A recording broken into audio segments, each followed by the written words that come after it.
हम सभी सोमवार का व्रत रखते हैं, लेकिन अधिकतर लोगों को इस सोमवार व्रत का सही वर्णन नहीं मिल पाता है। तो दोस्तों, आज हम इस वीडियो के माध्यम से जानेंगे कि सोमवार व्रत कैसे होता है। वीडियो को अंत तक देखते रहें, निश्चित ही आपको सही विवरण मिलेगा। तो चलिए शुरू करते हैं आज का वीडियो शुरू करने से पहले एक अनुरोध, इस चैनल पर हर दिन धार्मिक शब्दों के साथ अपडेट किया जाता है। यदि आपको यह पसंद है तो कृपया चैनल को सब्सक्राइब करके हमारे पौराणिक परिवार से जुड़ें और बगल में घंटी आइकन पर क्लिक करें। सोमवार व्रत कथा। पहले समय में किसी नगर में एक धनी व्यापारी रहता था। दूर दूर तक उसका व्यापार फैला हुआ था। नगर के सभी लोग उस व्यापारी का सम्मान करते थे। इतना सब कुछ से संपन्न होने के बाद भी वह व्यापारी बहुत दुखी था, क्योंकि उसका कोई पुत्र नहीं था, जिस कारण अपने मृत्यु के पश्चात व्यापार के उत्तराधिकारी की चिंता उसे हमेशा सताती रहती थी।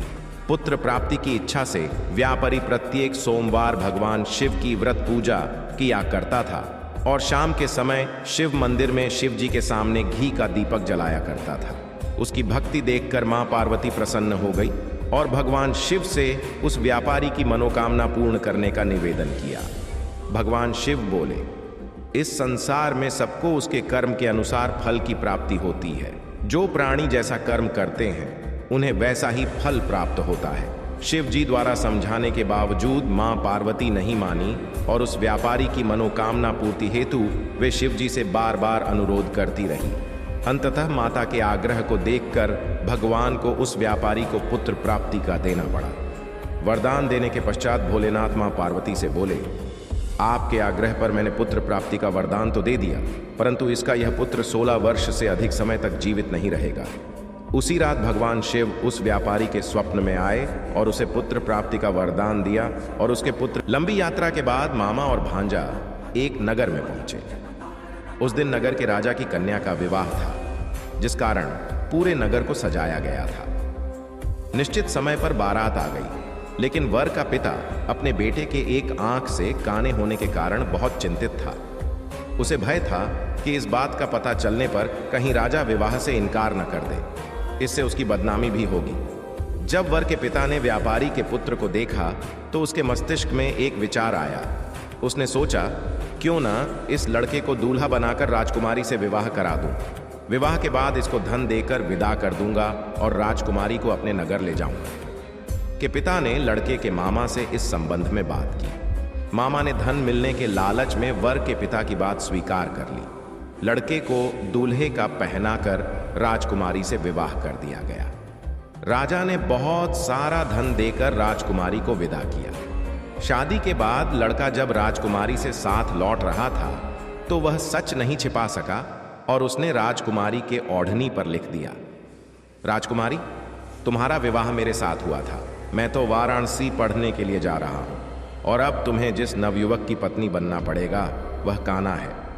जब राजकुमारी ने अपनी ओढ़नी पर लिखा हुआ पढ़ा तो उसने काने लड़के के साथ जाने से इनकार कर दिया। राजा सब बातें जानकार राजकुमारी महल में रख लिया। उधर लड़का अपने मामा के साथ वाराणसी पहुंच गया और गुरुकुल में पढ़ना शुरू कर दिया। जब उसकी आयु 16 वर्ष की हुई तो उसने यज्ञ किया।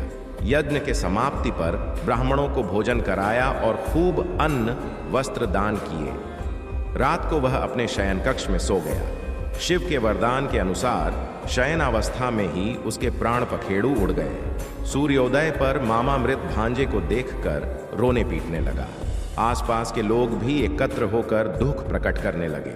लड़के मामा के रोने विलाप करने के स्वर समीप से गुजरते हुए भगवान शिव और माता पार्वती भी सुने।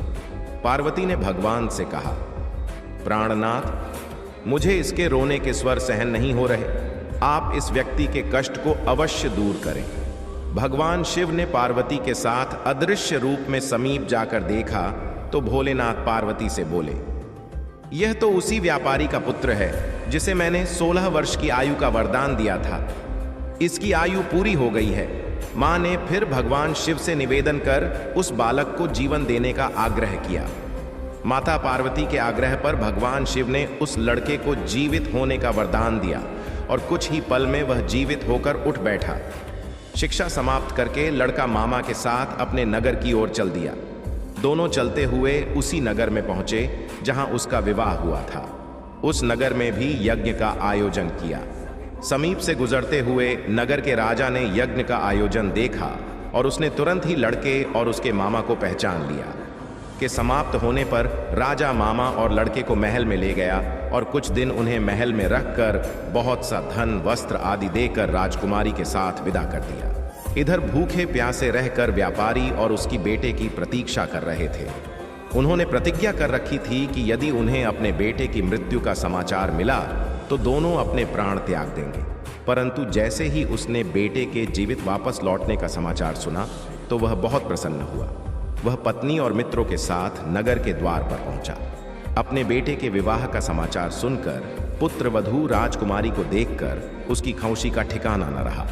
उसी रात भगवान शिव ने व्यापारी के स्वप्न में आकर कहा, हे श्रेष्ठी, मैंने तेरे सोमवार के व्रत करने और व्रत कथा सुनने से प्रसन्न होकर तेरे पुत्र को लंबी आयु प्रदान की है। पुत्र की लंबी आयु जानकर व्यापारी बहुत प्रसन्न हुआ। सोमवार का व्रत करने से व्यापारी के घर में खुशियां लौट आईं। शास्त्रों में है कि जो स्त्री पुरुष सोमवार का विधिवत व्रत करते और व्रत कथा सुनते हैं, उनकी सभी इच्छाएं पूरी होती हैं। आरती।